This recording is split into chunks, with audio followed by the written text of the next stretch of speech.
The sun hung like a branding iron over the Arizona territory when Caleb Mercer rode down the arroyo and first laid eyes on the Broken Spur Ranch, or what was left of it. The sign lay half buried in sand, the letters bleached white as bone, 40 sections of parched earth, a sagging adobe house, one windmill that groaned like a dying steer, and a price so low the banker in Tucson laughed when he named it. Caleb didn't laugh. He counted out the gold eagles, signed the deed with a stub of pencil, and told himself a man could start over if the land was cheap enough and the ghosts stayed quiet. He was wrong about the ghosts. By the third week, he owned the place. The windmill threw a rod and the shallow well coughed up nothing but hot dust. Caleb cursed, spat, and started digging a new one by hand, pick and shovel singing under a sky that offered no mercy. On the 5th day, when his tongue felt like leather and the sun sat square on his hat brim, he heard something that wasn't wind or coyote, a faint, broken sound, half sob, half rasp, drifting up from the dry wash behind the corral. Caleb dropped the shovel and walked toward it, Winchester cradled easy in his arm. He figured Rattlebit prospector, or maybe some Apache girl run off from the Mormon settlements. What he found stopped him colder than any grave. A girl, couldn't have seen 16 summers, lay curled in the shade of a mesquite, wrists bound with rawhide, mouth gagged with her own calico dress. Her skin was burned near black, lips split and bleeding, eyes swollen almost shut. A canteen lay just out of reach, empty, its cork chewed half through by desperation. Someone had dragged her here, tied her, and left her for the buzzards. Caleb knelt slow, speaking low the way a man gentles a spooked horse. "Easy now, darlin', ain't nobody gonna hurt you no more." He cut the rawhide with his skinning knife, pulled the gag free. She tried to speak and only blood came. He lifted her, light as a sack of feathers gone hollow, and carried her toward the house. Every step she shook against his chest, too weak to fight, too scared to believe rescue had come. Inside the adobe he laid her on his own bunk, poured the last of his water over a bandana, and pressed it to her mouth. She sucked at it like a newborn calf. When she could finally whisper, her voice cracked like old saddle leather. "They left me to die. Mr. said I wasn't worth the water it'd take to get me to California." Caleb's jaw worked, but no words came. He'd seen men die of thirst before, seen women broken by the trail, but never a child abandoned deliberate. He fetched the goat he kept for milk, coaxed a cupful into her, then sat back on his heels and studied the tracks outside. 3 horses shot, one rider heavier than the others. They'd come from the north, headed west toward the silver camps. The rawhide was new, cut fresh. Whoever did this wasn't far ahead. The girl's name, she said, was Ruth Ann Carver. Her folks had perished of fever outside Santa Fe. The wagon master, a man named Silas Pike, promised to see the survivors through to California for a price. When the price came due and the Carvers had nothing left but a daughter, Pike decided the girl herself would settle the debt. Only she fought, scratched his face bloody, and he'd rather lose the profit than haul a wildcat the rest of the way. So he staked her out with a show canteen, and told the others if they tried to help her, they'd join her. Night came down purple and hot. Caleb boiled coffee, spooned broth into Ruth Ann till her eyes stayed open on their own. She watched him constant, like she expected him to change into Pike the minute the lamp burned low. "You aim to keep me?" she asked finally. "I aim to keep you alive," Caleb said. "After that we'll see." She slept at last, fists clenched even in dreams. Caleb cleaned his Henry rifle, oiled the action slow, and listened to the coyotes sing about fresh death out in the dark. He figured come morning he'd ride north, pick up the trail, and have a conversation with Mr. Silas Pike. Only one problem. The tracks said Pike had turned south instead, circling wide, maybe aiming to come back and make sure the girl was buzzard bait before some drifter like Caleb stumbled over her. Caleb smiled without humor, set the rifle across his lap, and waited for moonrise. Dawn bled red across the sky when Caleb stepped outside to tighten the cinch on his grollo gelding. Ruth Ann stood in the doorway, blanket wrapped around her shoulders, looking small against the adobe wall. "You fixing to chase them alone?" she asked. 3 sets of tracks, Caleb said. 3 horses don't mean 3 men. Could be more waiting. "I can shoot," she said. "Pa taught me before the fever took him." Caleb studied her sunburned face, the fever brightness still in her eyes. "You can barely stand." "I stood long enough to bite Silas Pike's ear half off," she said. "Reckon I'll manage." He almost grinned. Instead he tossed her his spare colt. But forward, then saddled the bay mare. We ride in 10 minutes. They followed the tracks south across alkali flats, where nothing grew but creosote and regret. By noon the trail swung west again, angling toward the dry lakes. Caleb read signed the way. Some men read newspapers. One horse limped, another carried double for a spell, then single again. Somebody was hurt. Good. Ruth Ann rode steady, though her face stayed the color of old ash. Every mile she grew quieter, until Caleb thought she might pitch from the saddle. Then she straightened and pointed. Smoke, thin as a lie, curling up from a notch in the hills. They left the horses ground drained in a cedar brake and worked forward on foot. Below them lay a camp, 3 wagons, 6 men, 1 sorrel horse with a white blaze. Silas Pike stood out plain, tall and raw-boned, a scar fresh down his cheek where Ruth Ann's teeth had marked him. He was laughing at something one of the others said. Passing a jug, Caleb counted rifles, pistols, positions. Not good odds, but he'd faced worse in the war. He glanced at the girl beside him. "You stay here," he whispered. "Anything goes wrong, you ride like hell for Fort Bowie." Ruth Ann's eyes blazed. "I ain't running no more." Before he could argue, she was sliding down the slope, silent as a shadow. Caleb cursed under his breath and followed. They came into camp from downwind, walking open so the horses wouldn't spook. Pike saw them first. His hand froze halfway to his pistol. "Well, I'll be damned," he said slow. "The wildcats got claws after all." The other men spread out, hands hovering. Caleb kept his own hands clear, thumbs hooked in his belt. "Afternoon, Pike," he said. "Heard you lost something." Pike's smile was all teeth. "Found her again. Looks like girl's worth money in California. She's worth a bullet here," Caleb said. Tension crackled like heat lightning. Ruth Ann stepped forward, Colt steady in her small hand. "You left me to die, Silas," she said, voice flat. "Now I come to return the favor."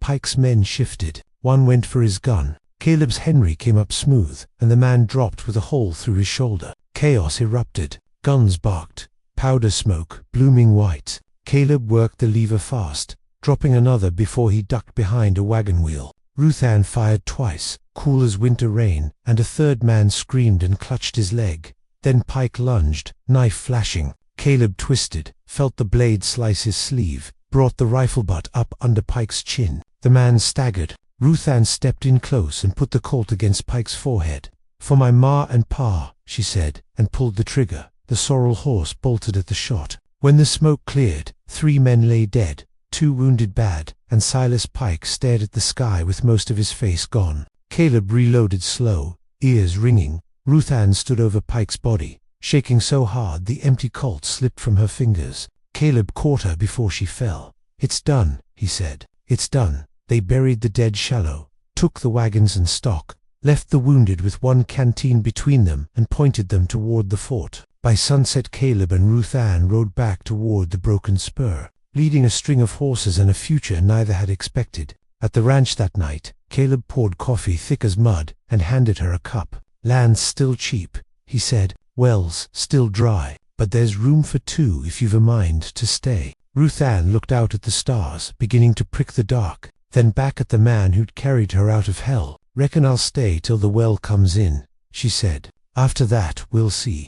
Caleb touched the brim of his hat and hid a smile in the shadows. Some things, he figured, were worth more than water. Some debts got paid in blood, and some in years yet to come. Out here, a man took what mercy the desert offered and called it enough. The wind shifted, carrying the scent of rain from far mountains, and for the first time since he bought the ranch cheap, Caleb Mercer slept without one hand on his gun. 3 months slid by like grease on a hot griddle, and the Broken Spur began to look less like a graveyard and more like a ranch. Caleb sunk the new well deeper than any man had dared on that cursed flat, cursing every bucket of sand and stone the windlass hauled up. On the 42nd day the drill bit clanged against something that wasn't rock, a hollow iron ring buried 12 feet down. Ruth Ann held the lantern while Caleb pried away the caliche, revealing a rusted trapdoor big enough for a man to drop through. Cold air breathed up from the dark, smelling of wet stone and old blood. Caleb looked at the girl who was no longer a half-dead child and said, "Some doors the Lord never meant opened."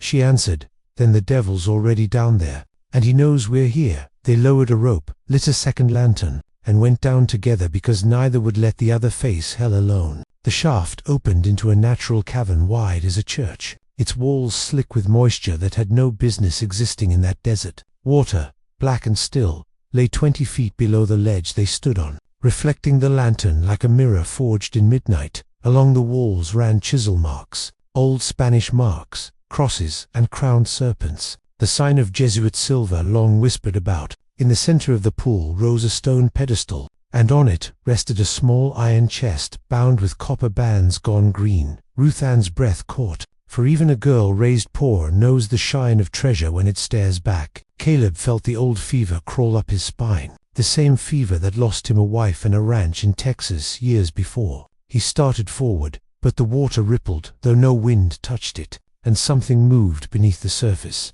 Long and pale, a woman's face broke the water, eyes milk-white, mouth open, staring, hair floating like riverweed. She had been young once, dressed in lace gone rotten, a crucifix tangled in her throat. Ruth Ann screamed once, short and sharp, then clapped both hands over her mouth. Caleb jerked his Colt, but there was nothing solid to shoot. Only the face sank slow, leaving only circles and the smell of lilies left too long in a coffin. He grabbed the girl, hauled her back toward the rope, both of them shaking like mustangs in lightning. That night neither slept. They sat on the porch with the Henry across Caleb's knees and the Colt across Ruth Ann's, listening to the windmill groan though there was no wind. At the hour when coyotes quit singing, a woman's voice drifted up from the well, soft, Spanish, pleading. Ruth Ann whispered, "She wants out." Caleb answered, "Some things stay buried for a reason." Yet his eyes kept straying to the dark mouth of the shaft. Greed and guilt fought a war behind his ribs, because the chest was still down there, and so was the dead girl who guarded it. Morning found them both hollow-eyed but stubborn. Caleb rode to the Mormon settlement at St. David and brought back Father Tomas, a grey priest who had buried more sinners than most men had met. The old man crossed himself twice when he saw the trapdoor, muttered about conquistadors and forbidden mines, and a bride murdered for her dowry in 1721. He said the only way to quiet the dead was to give her proper Christian burial and return what was never meant for living hands. Caleb asked what became of the silver. Father Tomas looked at him steady and said, "The desert keeps its own wages. Some men take the silver, and some men the silver takes." Ruth Ann stood listening, arms folded tight, then spoke for the first time. "We ain't leaving her down there alone anymore." So they made a bargain with God and the devil both. Lift the chest, bury the girl, and burn the rest. They went down at noon when ghosts are weakest. Caleb, Ruth Ann, and the priest with holy water and a crowbar. The water had risen in the night, lapping the ledge like a dog wanting in. The woman floated face up now, arms outstretched as if waiting for a dance. Father Tomas began the prayers for the dead, while Caleb hooked the chest with a rope and hauled it dripping onto the stone. The moment the iron left the water, the woman screamed, a sound that scraped the soul raw, and lunged. Her fingers, cold as winter iron, closed around Ruth Ann's ankle and dragged her toward the pool. Caleb fired point blank into the thing's face, again and again, until the water ran red and the screams turned to gurgling. Father Tomas flung holy water that steamed where it touched her, shouting Latin like bullets. Ruth Ann kicked free, skin torn and bleeding, and together they dragged the chest up the shaft, while the priest stayed below holding the cross high.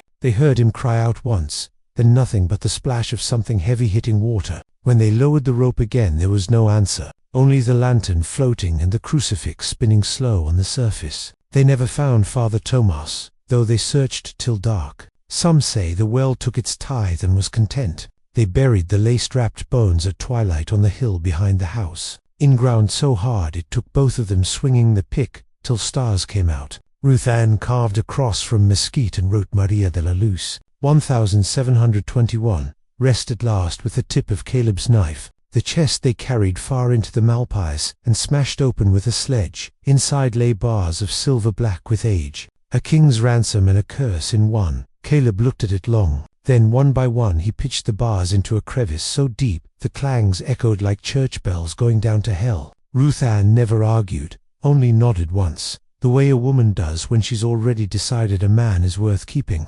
Years turned like wagon wheels after that. They sunk a new well 2 miles east where no ghosts whispered, and it came in sweet and strong. The ranch grew fat with cattle trucked in from Mexico. The house gained a second room and a porch that faced the sunrise. People started calling it the Las de la Mañana Ranch, without knowing why the name felt right. Ruth Ann grew tall and straight, hair dark as a raven's wing, eyes that had seen the bottom of a well and come back unafraid. On the day she turned 18, she walked out to the old shaft, now boarded over and planted with oak, and laid a spray of desert marigolds. Caleb watched from the corral, hat in hand, heart too full for words. That night, he asked her proper, on one knee like a damn fool, if she'd take a worn-out rancher who'd once bought death cheap and found life dear. She laughed, the first real laugh he'd heard from her since the day he carried her out of the sun, and said, "Took you long enough, Caleb Mercer."